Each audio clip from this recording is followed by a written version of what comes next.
नमस्कार दोस्तों, मेरा नाम है मदन मोहन। अब जनता जात पात नहीं, धर्म पे नहीं, बल्कि अपनी मूलभूत आवश्यकताओं, ज़रूरतों यानी कि विकास के ऊपर वोट कर रही है। आप हम पर हंस रहे हैं, हम पे मत हंसिए। आपने जो प्रधान बना के रखा है दिल्ली में, वह तो यही कहता है, चाहे वो कोई भी चुनाव हो, वह व्यक्ति, उसकी पार्टी और उसके नेता, सब के सब जब भी किसी राज्य में चुनाव हो, जनता के बीच जाकर एक धर्म विशेष के प्रति उनकी नफरत को बढ़ाने के लिए अपनी व्हाट्सएप यूनिवर्सिटी के माध्यम से और अपने तमाम रैलियों और भाषणों के माध्यम से उनकी नफरत को हवा, पानी और भोजन दिया करते हैं। लेकिन जब लोगों के धर्मोन्माद को उकसाकर धार्मिक ध्रुवीकरण करके सत्ता पर काबिज होने का वक्त आ जाता है, तो विजय दिवस के दिन चिल्ला चिल्लाकर विकास की दुहाई देते हैं, जनता द्वारा विकास पर मुहर लगाने का वकालत करते हैं, बात करते हैं। दोस्तों, मेरी शिकायत उनसे नहीं है, क्योंकि अब शिकायत का समय खत्म हो चुका है। और दोस्तों, ऐसा भी नहीं है कि हम अपना काम बंद करने जा रहे हैं। हम जो कर रहे हैं वो करते रहेंगे, लेकिन बस आप लोगों से कुछ बातें करनी है। दोस्तों, ऐसा नहीं है, खास करके सोशल मीडिया में, हाँ, जिसे आप या देश मेन स्ट्रीम मीडिया कहता है, उसमें विपक्षी पार्टियों के लिए आम जनता जो कि स्वतंत्र सोच रखता है और चाहता है कि जनता के मुद्दे पर बात की जाए, उनसे सवाल की जाए, लेकिन ये स्पेस मेन स्ट्रीम मीडिया में कम है। लेकिन सोशल मीडिया में मुझे लगता है कि अगर बीजेपी आईटी सेल को छोड़ दिया जाए, क्योंकि मीडिया भी विपक्ष में ही रहता है, अगर हम जैसे लोग खुद को जनता के साथ कहते हैं तो निश्चित तौर पर हम विपक्ष में हैं। ऐसे में कैसे कहूँ कि विपक्षी पार्टियों के पास सोशल मीडिया हैंडल्स की कमी है। लेकिन ये तमाम सोशल मीडिया हैंडल्स करते क्या है? चुनाव से 6 महीने पहले गांव-गांव, घर-घर जाकर लोगों के बयान रिकॉर्ड करके जनता में प्रसारित करना, क्या इससे हो जाएगा? और वही जनता जब उन्हें 500, 1000 रुपया दे दिया जाता है या फिर शराब की बोतलें बांट दी जाती है, अगर उससे भी नहीं माने तो जाति और धर्म का नशा सुंघा दिया जाता है, और अंतोगत्ता वही होता है जो वो चाहते हैं। दोस्तों, ऐसे परिवेश में मैं आप सबसे पूछना चाहता हूं कि क्या हम ऐसा नहीं कर सकते, जो भी चीज़ हम दिखाएं, बताएं, उसके साथ साथ जन जागरण का भी काम करें? जो लोग आज भी सुनने के लिए तैयार हैं, देख रहे हैं, इसका मतलब सुनने के लिए तैयार हैं, तो उन्हें कम से कम सही डेटा, बीजेपी सरकार के खिलाफ ही बीजेपी सरकार का दिया गया डेटा उसे दिखाया जाना जरूरी है, ताकि उसे भी पता चल सके कि असलियत क्या है। क्योंकि दोस्तों, जब तक इन धर्मोन्माद नफरती ब्रिगेड के जड़ पे वार नहीं किया जाएगा, तब तक ये लोग खत्म नहीं होंगे। खत्म तो ऐसे भी नहीं होंगे, लेकिन इन्हें कम करना बहुत ज़रूरी है। दोस्तों, अब से कुछ देर पहले अनुपम खेर द्वारा शेयर किया गया एक वीडियो देख रहा था, देखकर मैं सन्न रह गया। आप सबको पता होगा कि अनुपम खेर का लेटेस्ट मूवी रिलीज हुआ है 11 तारीख को, कश्मीर फाइल्स। वह सिनेमा देखकर एक बंदा सिनेमा हॉल से बाहर आता है और उसका कोई यूट्यूबर ओपिनियन लेता है। वह लड़का इस कदर सेकुलर हिंदुओं के खिलाफ हो गया, कह नहीं सकते। देखें दोस्त, ऐसा नहीं है कि मैं कश्मीरी पंडितों के खिलाफ हूँ, और ना ही मैं मुसलमान के खिलाफ हूँ, और सेकुलर हिंदुओं के खिलाफ भी नहीं हूँ। जिन्होंने भी सिनेमा बनाया, उन्हें पूरा हक है जिस विषय पर आपने बनाया उस विषय से संबंधित तमाम चीज़ें उसमें डालें। लेकिन अनुपम खेर जैसे वरिष्ठ कलाकार के द्वारा, खैर कलाकार तो अब रहे नहीं, अब तो वह सिर्फ और सिर्फ नफरती कंटेंट को बढ़ावा देने वाला एक पोषक तत्व बन के रह गए हैं। दोस्तों, आपको जानकर हैरानी होगी, 1990 में जब ये जघन्य अपराध हुआ था, उस समय केंद्र में जनता दल की सरकार थी, वीपी सिंह प्रधानमंत्री थे, और मैं मानता हूं जिस तरह का एक्शन होना चाहिए था नहीं हुआ। लेकिन इस संवाद को आज जनता के बीच लाकर जनता के अंदर एक खास वर्ग के लिए नफरती बीज बोना, ये कहाँ तक सही है?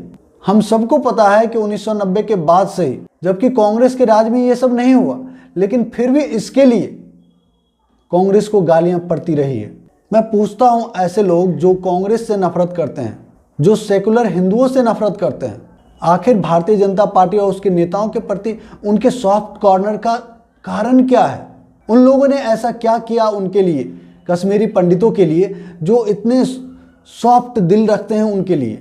खैर, मैं उस पर भी आपको सवाल नहीं उठाता, लेकिन जिस तरीके से आप नफरत को नफरत से खत्म करने की बात कर रहे हैं, वकालत कर रहे हैं, ये खतरनाक है।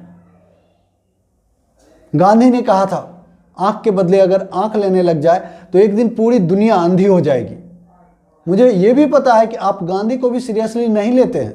अगर लेते तो गांधी को उनके द्वारा ना किए गए कार्यों के लिए उन्हें बदनाम करके इस देश में आज ये हालात नहीं बनाते।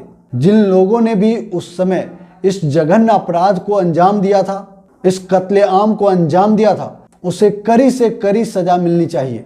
और दोस्तों, मैं इस मामले में कांग्रेस को बचाना इसलिए भी चाहता हूं क्योंकि कांग्रेस उस वक्त या फिर उसके बाद कभी भी फुल मेजोरिटी की सरकार नहीं लेकर आई तो वह जो चाहे कर सकती थी, ऐसा कभी संभव ही नहीं हुआ। लेकिन उसके बाद वाजपेयी जी की सरकार 5 साल शान से चली।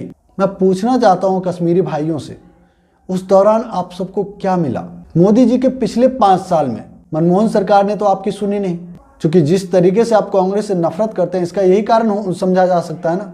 मोदी जी ने आपकी सुनी, बीजेपी ने आपकी सुनी, तो पिछले 5 सालों में मोदी जी ने आपके लिए क्या किया? कितने कश्मीरी पंडितों को वहां ले जाकर बसाया गया?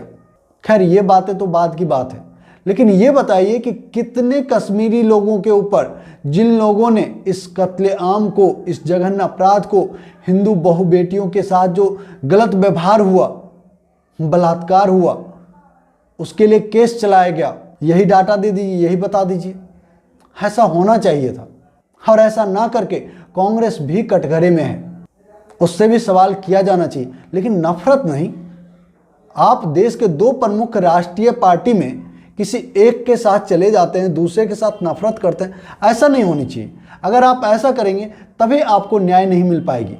सरकार किसी की भी हो, आपकी न्याय की आवाज़ उठते रहनी चाहिए, लेकिन नफरत के सहारे आप न्याय नहीं पा सकते हैं। दोस्तों, ये सिनेमा 2 ही काम करता है। पहला, कश्मीरी पंडितों के दुख और दर्द को दिखाता है। मुझे नहीं लगता कि इससे बढ़िया कोई सिनेमा किसी सिनेमा में उनके दर्द को बयां किया होगा या कर सकता है। और दूसरा, सेकुलर हिंदुओं के खिलाफ नफरती बीज बोना। और मैं खुले दिमाग खुले मन से कहता हूं कि इन दोनों चीज़ को दिखाने करने के बाद कश्मीरी पंडितों को न्याय नहीं मिल सकता, क्योंकि ये दोनों चीज़ अपने आप में ही कमजोरी का निशान है। लेकिन दोस्तों, आप सबसे भी मैं कहना चाहूँगा, कश्मीरी पंडितों की आवाज़ बनिए, उनके न्याय के लिए आवाज़ उठाइए। अगर आज भी आप ये काम नहीं कर सके तो समाज को बांटने वाला जो ये गैंग चल रहा है देश भर में, उसे बल मिलेगा, उसे दाना पानी मिलेगा, और इस दाना पानी पर वह और सक्षम होगा। अभी तो हमें उन्होंने टुकड़ों में बांट दिया है, तो हम और ज़्यादा कुछ कर भी नहीं सकते। एक होइए, चाहे वो किसी भी जाति, किसी भी धर्म से जुड़ा हो। अगर कोई दुखी है, आवाज़ उठा रहा है, तो उसकी आवाज़ में अपनी आवाज़ को मिलाइए और नफरती ब्रिगेड को कमज़ोर कीजिए। दोस्तों, आप सबको पता है, ये जो काम आज हमारे हिंदुस्तान में हो रहा है, भारतवर्ष में हो रहा है, ये काम पाकिस्तान में पाकिस्तान के बनने के साथ ही शुरू हो गया था। यही कारण है कि पाकिस्तान आज मिट्टी में मिला हुआ है। याद रखिएगा, अगर वही बुनियाद आज हम अपने देश में डाल रहे हैं तो आने वाले दिनों में हमारे देश का भी वही हश्र होना है। क्योंकि दूध, चीनी, चाय पत्ती को आप बिहार में बनाइए, बंगाल में बनाइए, उड़ीसा में बनाइए, या फिर धरती से उठकर मंगल ग्रह पर जाकर बनाइए, बनेगा चाय ही। अगर जो खाना पूड़ी पाकिस्तान के जिहादियों ने इस्लाम का गलत डिफिनेशन देकर बच्चों को बरगला कर आतंकवाद को बढ़ावा दिया, पाकिस्तान को बर्बाद किया, अगर वही काम भारत में नफरती ब्रिगेड यहाँ के बच्चों में एक जाति और एक धर्म के खिलाफ नफरती वातावरण को बोएंगे, तो आने वाले दिनों में हमें भी वही काटना पड़ेगा जो आज पाकिस्तान की जनता काट रही है। इन्हीं शब्दों के साथ मदन मोहन को दीजिए इजाज़त। अगर हमारी बातें आपको अच्छी लगी, सच्ची लगी, तो वीडियो को लाइक कीजिएगा, शेयर कीजिएगा। और जो दोस्त पहली बार हमारे चैनल पर आए हैं, आपसे निवेदन है कि हमारे चैनल को सब्सक्राइब कर लें और घंटी के बटन को दबा दें, ताकि हमारा हर एक वीडियो सबसे पहले आपको मिले। जय हिंद, जय भारत, जय संविधान।